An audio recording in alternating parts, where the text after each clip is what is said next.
Welcome back to Project Zomboid. It's been a while since I played with Shonda, and so I had forgotten that I had left her in a gas station in the middle of nowhere. Let's have a look at our map here. So we are at this gas station, which is south of Rosewood, where I've actually been playing a little bit in Rosewood with one of my friends. We've got a little co-op game here that's sort of separate from everything else I've been doing. So I've learned a few things about Rosewood, and there's some neat stuff up here. So I think I might actually want to spend a little bit of time in Rosewood with Shonda before we go back home. But the first thing I want to point out is I can see the edge of a little pond over here. The whole reason we left home at all was to find a place to go fishing. So I think this is actually my first destination, this pond. However, Shonda is really tired and hungry right now, so we're not going to go there right this second. We're going to eat some peas for dinner. And eat those peas. Just chug them all down. Yes, delicious peas. And we're going to throw this can in the trash can because we are nothing if not a responsible apocalypse type person. It is 17:30, which is what? That's 5:30 if you reckon time like normal people. So I think I don't because I'm so tired because it's so late. I don't want to go out and get in trouble with zombies. So I think what I'll do instead is just grab as much crap out of this gas station as I can, load it in the car, and then figure out where we're gonna sleep. So got chips, gummy bears, snow globes, and then tomorrow morning I think that will be a good time for us to actually execute our original plan, which was to go fishing. So I know I've got a big trunk in this car, so I'm hoping I can just carry all of this junk food. Junk food, as food goes, tends to be kind of light. I've got a bunch of liquids, though. Liquids are a little bit heavier than, say, chips. So we'll see how this goes. I'd like to fit it all in there. I don't want to have to take, like, another trip out here later on to get all the rest of this stuff. Though I guess leaving a little bit of stuff in the shelves wouldn't be bad. If I do think I'll come back to Rosewood again in the future, you know, having a little stop-off point with some stuff in it isn't a bad thing. Rosenberg says that I've inspired them. They're getting Taco Bell today. So for those of you who don't watch the official State of Decay 2 stream, we just did a really weird one. We were originally going to cancel our stream because of a holiday in the US. But Brant was like, you know what? My birthday is next week. Why don't we do a birthday celebration and invite all of our viewers? And so Brant basically put on a taco party, taught everybody his taco recipe, and everybody who watches our stream got to come along for it. And it was a really fun time, in my opinion.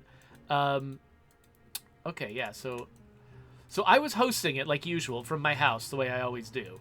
But it was actually, instead of having, you know, people in their own homes, playing games with me, that sort of thing, like we usually do, or being interviewed. Instead, everybody was over at Wonder's house having a party with Brant, and yeah, it was a lot of fun. So if you didn't attend that and you think that sounds interesting, you can go to the State of Decay channel on Twitch or YouTube, and we've got the video up, so you can sort of see. Have I read a Riverside map yet? I'm assuming I probably have. But yeah, we've got that up, so you can check it out. Paroxicus says that he thought it looked like my taco was on Wonder Bread. I mean, yeah, so that's a Taco Bell taco for you. It doesn't look extremely fancy, but you know what? It got the job done. I had a taco in me afterwards, which was the point. All right, so let's just shove as much crap in the back here as we can. I'm assuming no zombies are going to murder me while I'm doing this. Actually, so one thing I often like to do is cram things in a duffel bag before putting them in the back of the car, just because it makes it easier for me to get them inside the house. So I think I might just do that with my canned food. Put them in a duffel bag, make it easier to get some of the heavier items sort of into the house without having to, like, you know, individually grab them all. It just feels like convenience to me, and so I don't know. It might not actually save me any time, but I still enjoy it. By the way, while we're sort of doing this, like, kind of random task here, I should mention that there is a guy who has been going through and watching a lot of the videos in this series. He's got his name is written in Cyrillic characters, and I don't know how to pronounce Cyrillic characters, so I don't know how to call him out by name. Unfortunately, and I assume he's Russian or Ukrainian or from somewhere in that region. But he's been giving me tons of really, really good advice, and I feel bad sometimes because. You know, I tend to receive YouTube comments when I am distracted. And, you know, I'll get a little notification on my phone pointing out that I've got a YouTube comment, and I'll read it. I'll be like, oh, wow, that's really interesting. But I'll be in the middle of something else, like, you know, doing something with my kids, things like that. And I don't have time to type out a thought out reply. So occasionally I've responded to this guy and thanked him for his input and for, like, the good advice he's been giving me, the things he's been telling me about that I didn't know about before. But I haven't responded to all of them, and so I just wanted to, like, whenever you get to this video, you know, Eastern European man who is so helpful, thank you so much for everything that you've been telling me. It's been really, really, really helpful. I really appreciate it, and so I just wanted you to know how much I appreciated it, even though I'm often not in the best position to answer all of your comments. In fact, both him and I think everybody else who writes me YouTube comments, I read all of them.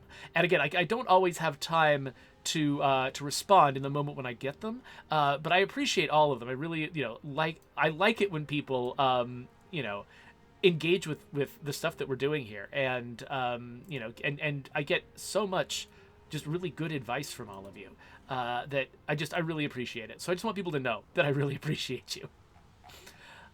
Okay, so I think I've loaded everything up here. I was gonna grab my tent, because I could try to go back to one of those, to one of, like, the farmhouses that I've been staying at lately, but there's a decent chance I'll run into zombies if I do that. So I figure, hey, go into the house. I thought I'd try an experiment, which is finding out if I can actually. Can I put a tent up indoors? Yes, it looks like I can. Okay, cool. I've been wondering about that because one thing I've been considering doing, there are some houses that have, like, these foldable cots in them. I've never picked one up before, and I don't know how heavy they are, how easy they are to carry around. I've been considering trying to grab one of those from one of those houses to have a portable bed. But it looks like a tent serves just as well.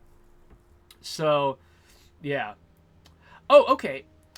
Yes, so Coalition, yes, you have identified the person who's been leaving comments for me, and Cogs just found out how to pronounce it. The name is actually Pavel. So, yeah, again, because I don't read Cyrillic, I know the name Pavel, but I've only ever seen it in, like, Roman characters. So I didn't know how to recognize it in Cyrillic characters. So thank you, Pavel, for all of your input. The most recent one that I read was actually, he was giving me some really good advice about using spears. Because he'd watched a video where I was getting nervous about using spears. Like, I liked them in theory. They have this, you know, deadly single-shot attack. And apparently that deadly single-shot attack gets easier and easier to pull off the more experience you have with spears. And I was thinking, I should spend some time learning to use spears. But I was scared because that single shot attack freezes your feet in place. And so much of my strategy for surviving against groups of zombies is backing up continuously to slow down the rate at which they close the distance with me, and to make it so that I can fight multiple zombies without them catching up and just biting me in between shots. So I've been scared to use a spear in those situations because I thought that if I did that, I would just, you know, a zombie would catch up with me and murder me. Oh, I guess I should carry some food with me, shouldn't I? And actually, did I leave worms and things? I think I might have left my bugs somewhere. Where do we have worms? Worms. I know I had worms. Well, I mean, okay, let's eat some tortilla chips. I'm not going to eat worms. I'm here to eat worms. I just want to get some worms because we're going fishing tomorrow morning. And I want to be all prepared. Let's just eat all the tortilla chips. All of them. Worms. Did I not put them back here? Were they maybe in the passenger seat? Aha! They were in the passenger seat. That's where they were. So pillybug, maggots, crickets, caterpillars, all these guys. I'm bringing my entire bug collection with me. And, some minor food. Let's figure out some more food to bring with us, too, because fishing can take a long time sometimes.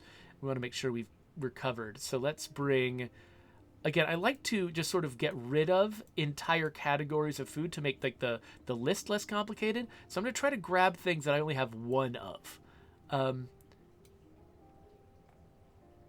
Licorice, quagga cakes, whatever those are, more sunflower seeds. Okay, yeah, so I've got some snacks for my fishing trip.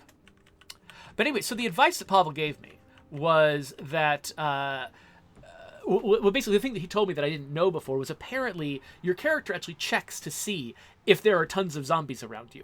And if your character is aware of tons of zombies, they will not do that freezing in place kill move. Apparently they will only do their slashy moves, which allows them to keep backing up and keep putting distance between them and the zombies. So knowing that actually gives me a lot more confidence to try fighting with spears. So maybe one of these days, one of these episodes, we'll do some fighting with spears. We'll teach Shonda how to use spears and get some practice with that. So thank you, Pavel.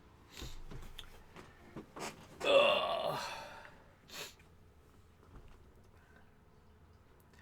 So, okay, so Cog says in order to find out how to pronounce Pavel's name, he just, he Googled how to pronounce and then pasted Pavel's name into the search field, which that absolutely makes sense. And it's probably, honestly, like what I should have done myself. So, there you go. So I took down the tent. Let's stick the tent kit in the back. Yeah, really, this junk food took up almost no space. I've still got plenty of room. So let's get on the road. We are headed northwest. Before we go all the way there, though, there's a building next door, which I don't think is a very exciting building, but let's head over there and just see what we can find, and then we'll go fishing. Mostly just because this is a slightly urban area next to these woods. I feel like if there's likely to be zombies hanging out anywhere, it's going to be here. I know that when I was playing with my friend Christian, we came over here. That's the first time I saw this body of water was when I was playing with Christian. He got waylaid by a random zombie and totally got bit. Just like it was like one zombie, and he was just unlucky and made slightly the wrong move and ended up getting bit by the zombie, which was tragic. And actually, we spent half of our gaming session just actually looking up the mod that lets you retain your skills in a journal, because I realized even though I have been sort of a purist about using mods, particularly mods like that sort of like reduce the downsides of death. Not because I have anything against them, but just because, number one, I'm weird about mods, so that's one reason.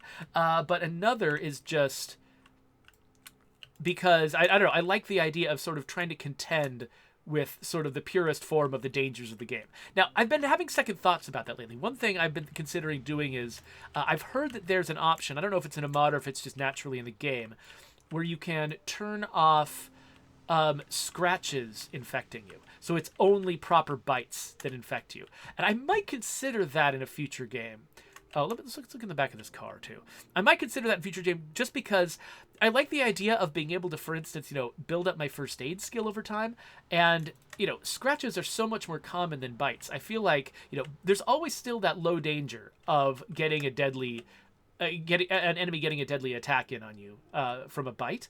And I feel like I wouldn't be eliminating that sense of danger, but making all scratches survivable would mean that I could take more scratches, take more risks, and get more, experience with first aid and fixing myself up. And so that's one thing I've been considering doing in a future playthrough. But so I am having second thoughts about that. But anyway, so I had been avoiding using things like the skill journal mod. So if you, I think it's called the skill recovery journal. If you haven't heard of it and you want to look it up on, oh, there's a zombie over to the north, and you want to look it up on Steam Workshop. It's called the skill recovery journal, and basically the idea is it gives you the ability to craft and update a journal that retains all of your skill XP that you've earned during the game. And so I'm going to take a little lap around this place to make sure there's no other zombies. In fact, I'm going to shout a little bit to get their attention in case they're around. I could see trees moving, but that could just be the wind. It doesn't necessarily have to be a zombie. But I just don't want anything sneaking up on me while I'm fishing. Anyway, so yeah, you record your XP, and then later on, you can come back, find that journal, and you can recover all of that XP that you lost. And so we realized that, even though when each of us was playing solo, we kind of like the idea of, playing a character and like living through their experience and stuff like that. On one hand, one argument that Christian made, my friend, made, was that, what? The new character that you get, it's not like they've just been in suspended animation or they've been in a coma. They've had their own experiences in the apocalypse too during the time that your first character was living. So, like, it's not unreasonable to think they might have developed a bunch of skills. And I was like, oh, you know what? That's actually true. I'm not really playing a more realistic experience by playing a character with. Do I not have a? Oh, I don't have a screwdriver on me. Oh, weird. What's wrong with me? Okay. Anyway, do I have? Yeah, didn't bring my scissors either. Okay, whatever. Anyway, so that's one good argument in favor of the skill recovery journal. What it does is it lets you simulate the new character that you're bringing in having had a similar experience to the character you were just playing as before you got to them. So that actually felt like a really good argument in favor of it being a legit way to play. And then there's also just when you're playing in co-op with a friend, it's like, drudgery is sometimes kind of fun when you're by yourself, and like part of the reason you're playing a game is to sort of fill time, vibe with the game, just sort of live in this world, and it's starting over with a character with lower skills, and needing to sort of grind through that beginning again. It doesn't hurt the game that much. It can be kind of part of the fun. But when you're playing in co-op, you want to be continuously making progress. You're not really playing the character so much as you're playing with your friend. And so we were like, you know what? Normally this is not a mod that I would be super into using, but let's use it anyway because we're playing in co-op together, and we'd like this to be a little bit more user-friendly. So the thing is, it actually wasn't that easy to figure out how to adopt that mod into the middle of the game. Like, we had never done mods in multiplayer before. We didn't know where to activate the mod. We didn't know how to use it in the game. And we spent half our gaming session learning how to use this stupid journal. The main thing there were two main things that we were missing. Number one, we didn't realize that there was a separate, like when you're turning on mods when you're editing your server settings, we didn't know that there was a Steam Workshop section in addition to the mods section, and we needed to activate it in both places. So we spent a lot of time figuring out what we were doing wrong in that arena. And then on top of that, we didn't realize that while you could use the crafting menu to craft the original journal, transcribing the journal, putting your XP into the journal, you had to actually right-click the journal to do that. Like, you could have all of the equipment you needed in the crafting section, and it wouldn't let you do it. You had to right-click the journal to do it. So, which actually makes sense, because you would want to do it with one specific journal, and the build menu is much more... It shows you everything you can possibly build, and it doesn't differentiate very well between different ingredients. So it makes sense that it works that way, but it didn't occur to us that it worked that way because we only had the one. And so, yeah. So anyway, but the skill recovery journal, it worked. We were able to, his character drank a bunch of bleach, replaced himself, and he got all of his skills back. And so we were really glad that existed. So yeah, so Resolve 9 says that you can make the Nox infection, which is the zombie infection in this game, transmit through saliva only. That is an option in the game. And so I might very well turn that on in a later, maybe after we're done with the Shonda playthrough and we start a new one. Maybe I'll turn that off there just so that we can, yeah, exactly. What I said before. Let me catch up a little bit more here. Actually, you know what I should do before I catch up with the chat? I think that... Okay, let me do another quick circuit around this pod, because I did a bunch of shouting up here. I didn't necessarily give zombies a chance to come out. So let me see if anybody came out as a result of me doing all that shouting. It looks like no. And so the problem with fishing is you kind of have to face a particular direction and turn your back on the world.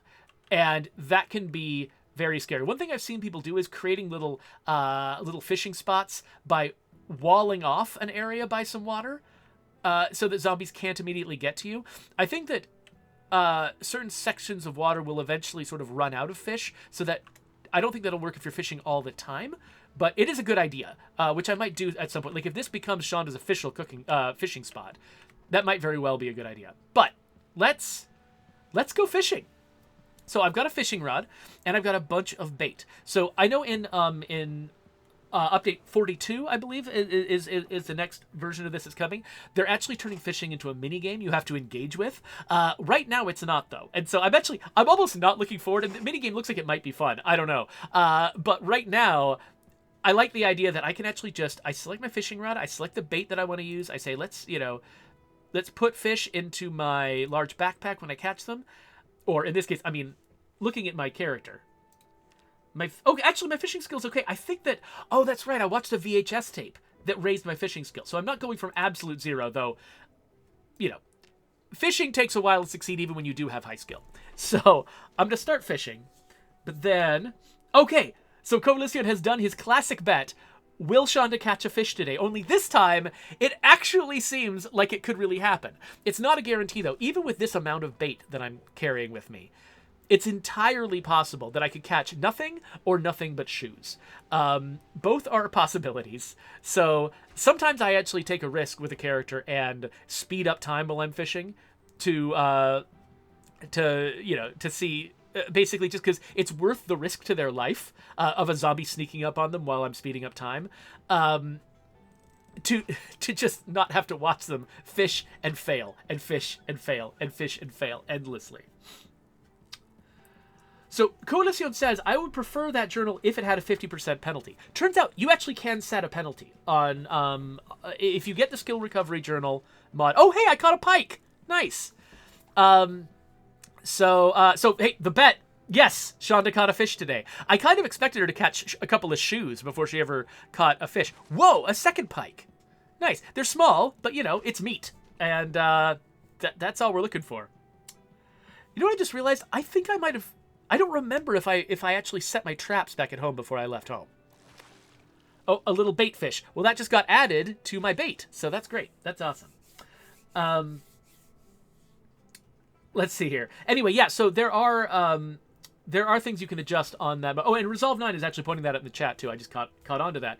You can put a bunch of parameters on how much XP you get back, what kinds of skills you can recover. Like, for instance... Do you recover just your physical skills or just your intellectual skills? Both. They let you make all kinds of decisions about how you want it to be tuned.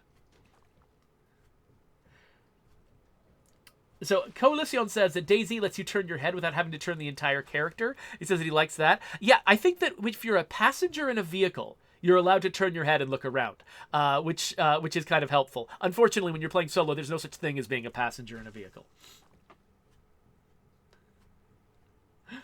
So, Coalition says, apparently a bunch of people won the bet that I would catch a fish because no one bet against them, though, so they didn't get any prizes, which makes sense. I mean, betting whether I would catch a fish when we didn't even know if I would find a lake seemed like a fair thing to bet against. But since I was just right there at a lake with a bunch of bait in my pocket, I mean, yeah, I can totally understand why like everyone said yes, I was going to catch a fish. But you all did get bragging rights. Okay, Shonda's getting hungry. So let's close this right now and let's... So wait, why am I overloaded? How heavy are these freaking fish? They're actually pretty heavy. I think pike must be a very large fish because... Yeah, because even a small pike is pretty darn heavy. So let's take these out of my backpack so I'm not overloaded. Let's have a snack. And then the day is almost up. I'd like to get my pikes home before it's too late. Like, I don't want them to start going bad. So, okay, I'm not overloaded anymore. Let's eat some highs.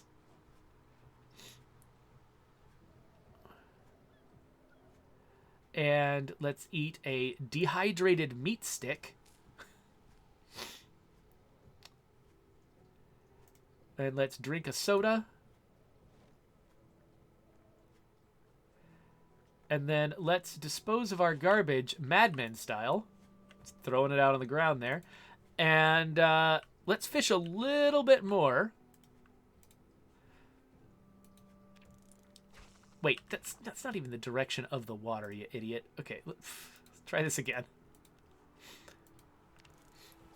We've got 4 more bits of bait left. So I'm going to catch some of my main inventory now, too. I'm not expecting to necessarily catch much more. Fishing abundance has gone down since I started fishing. Oh, Resolve asks if I have tried foraging. So I think that I've raised my foraging skill just by watching VHS tapes. I haven't been doing a lot of foraging with Shonda. I have done it with other characters, though. And yet you're absolutely right. You can't get a lot of cool stuff by foraging. A lot of the stuff you can find is bait for fishing. So if you're out of bait, you can find bugs in the forest. I've also found mushrooms and edible berries before, though it helps to read the Herbalist magazine so that you actually know whether or not things are edible. I think that actually a couple episodes ago, I think I actually did some foraging when I went camping in the woods looking for a lake like this and failing to find a lake. I did some foraging along the way. I think I did actually find a few things that were, I think they might have all been poisonous, but I think it was fine. I just stuck them in my composter. Poison's okay in the composter, but the plants that you use it on will eventually filter it out.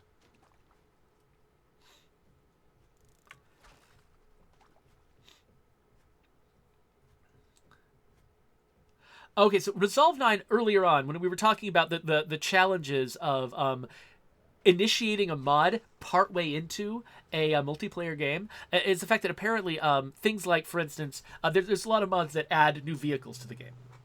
But once a chunk of the map has been spawned, the stuff that's been spawned in it is just there.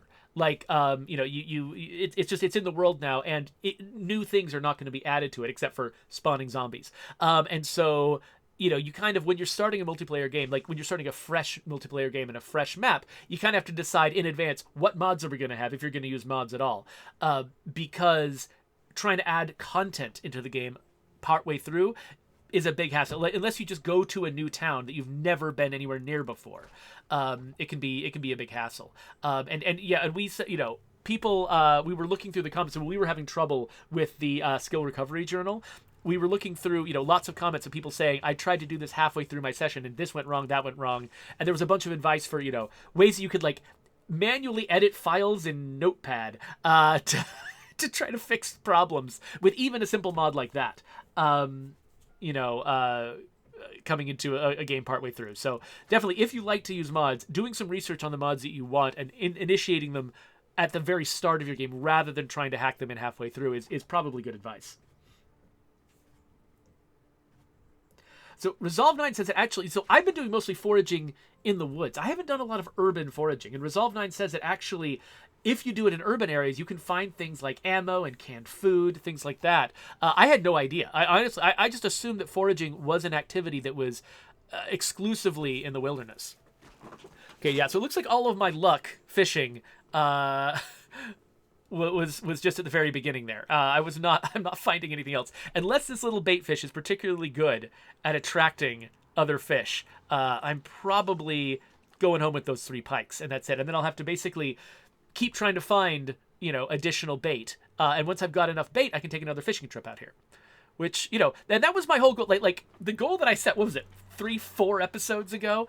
My whole goal was to find a place where Shonda could consistently go to find meat.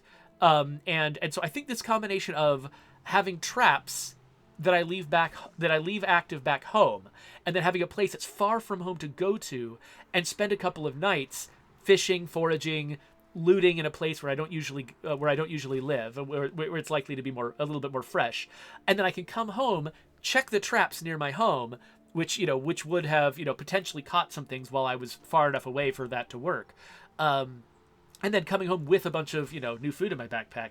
It's a win-win.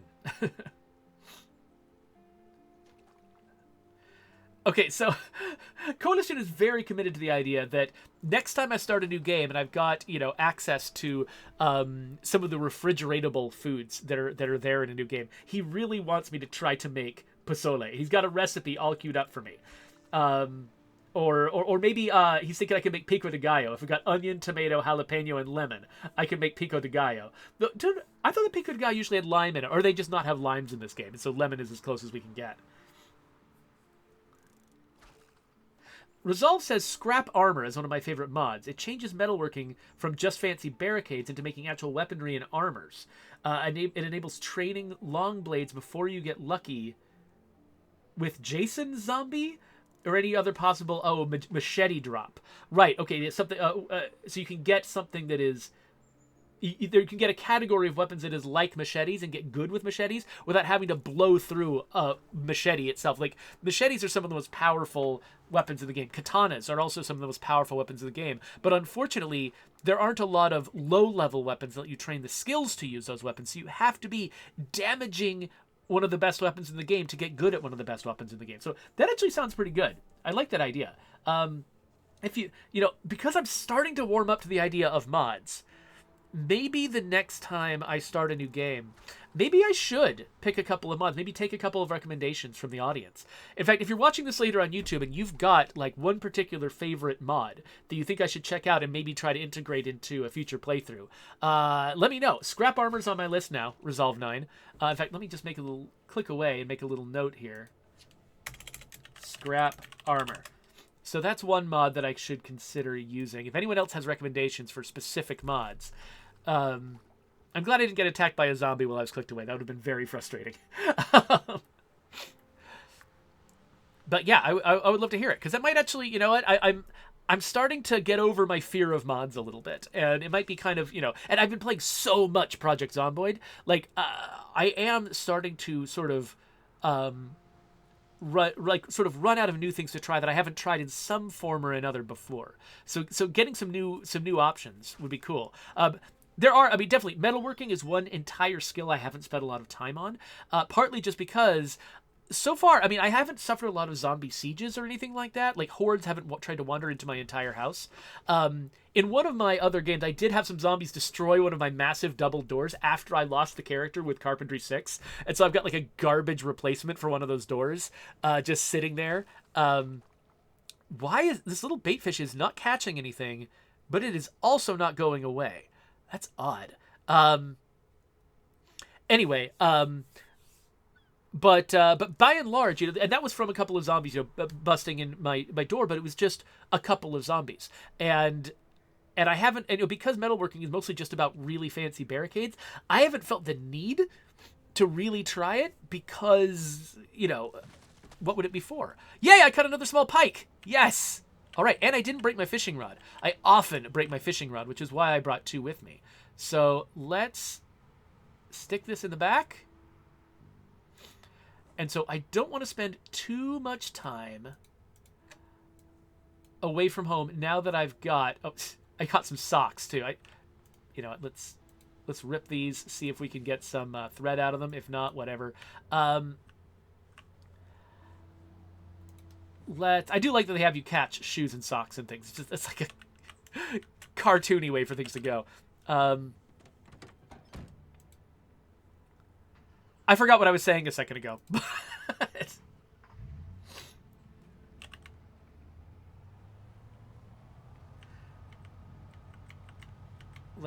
Okay, so we're going to head back home.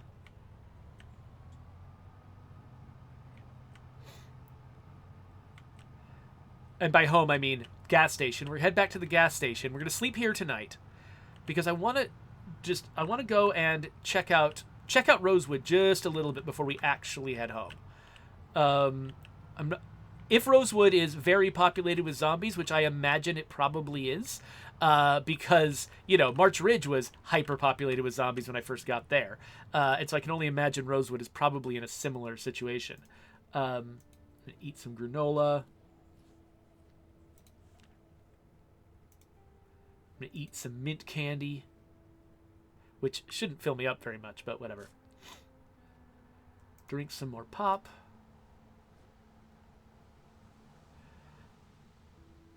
And mostly, I'm trying to eat a bunch because I want to, my weight is actually doing great now. In fact, if it goes too much higher, I'll be overweight.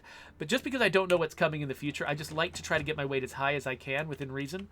Let's put away our fishing rod, because we're not going to need that anymore. At least on this trip. And then, oh wait, is the tent still in my backpack, or did I stuck the tent in the back of the car. Where tent kit. There it is. So we'll sleep here again tonight. Then we'll go in and just have a look at Rosewood tomorrow morning. I cannot promise that I'm going to actually accomplish anything in Rosewood. If it is too scary, then it's too scary. But I'd like to at least give it a try. So let's actually cut the episode here because I like to start I like to end without having slept and then sleep between episodes, come back in the morning. So let me check the chat one more time and see what else we've got.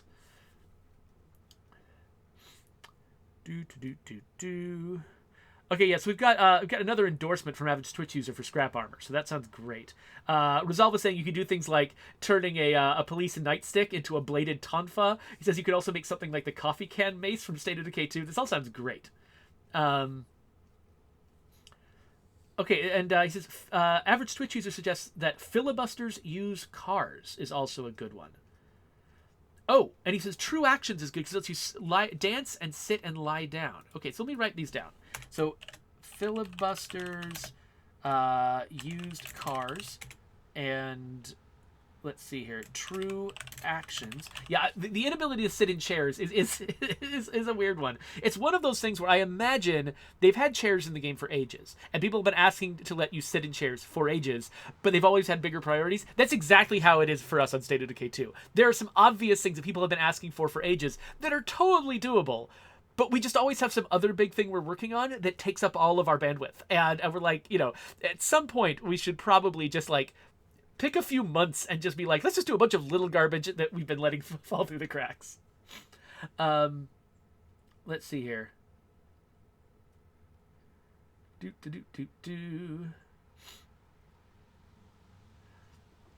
So yeah, Resolve 9 says mods are amazing. They prolong the game's life cycle. I have a few I'm subscribed to a few, but no idea how many of them got added into the game. Zomboid devs tend to include ideas from mods in the main game, such as canned or powdered milk. I forgot which one it was.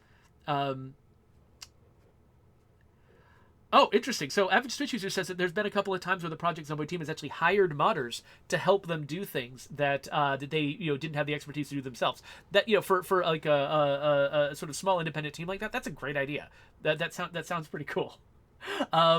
Anyway, so yeah, let's so this is going to be Coalition, this is going to be a 2-episode stream, so let's wrap this one up and we'll start another one immediately. So if you're watching me live on Twitch, I'm going to keep streaming, but if you're watching me later on YouTube, this is the end of the episode. You can subscribe to my channel if you want to get whatever notifications and garbage, and this is the next episode right here, so click on that if you want to keep going. I hope Shonda survives.